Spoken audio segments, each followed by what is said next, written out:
மத்திய அரசு ஊழியர்களுக்கு 56% அகவிலைப்படி உயர்வு கிடைக்கும் என்பது கிட்டத்தட்ட உறுதி செய்யப்பட்டுள்ளது.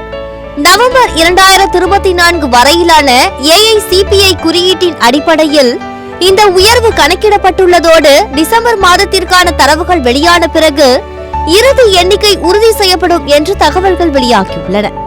கடந்த 6 மாதங்களில், அதாவது ஜூலை முதல் டிசம்பர் வரை சராசரி AICPI குறியீட்டின் அடிப்படையில் அகவிலைப்படி கணக்கிடப்படும் நிலையில், கடந்த 6 மாதங்களின், அதாவது ஜூலை முதல் டிசம்பர் வரை சராசரி AICPI குறியீட்டின் அடிப்படையில் அகவிலைப்படி கணக்கிடப்படும் நிலையில் 56% அகவிலைப்படி நிலையானதாக கருதப்படுகிறது.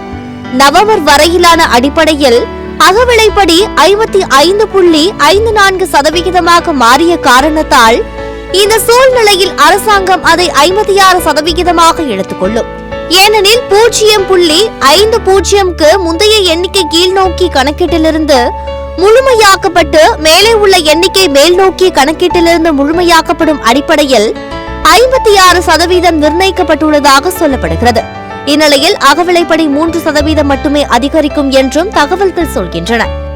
ஏனெனில் நவம்பர் வரை குறியீடு 144.5 புள்ளிகளில் உள்ளதை தொடர்ந்து அதில் ஒரு புள்ளி நேரடி உயர்வு இருந்தாலும் மொத்த அகவிலைப்படி மதிப்பெண் 56.16% மட்டுமே அடைந்து ஊழியர்களின் அகவிலைப்படி 56% மட்டுமே இருக்கும் என்று எதிர்பார்க்கப்படுகிறது.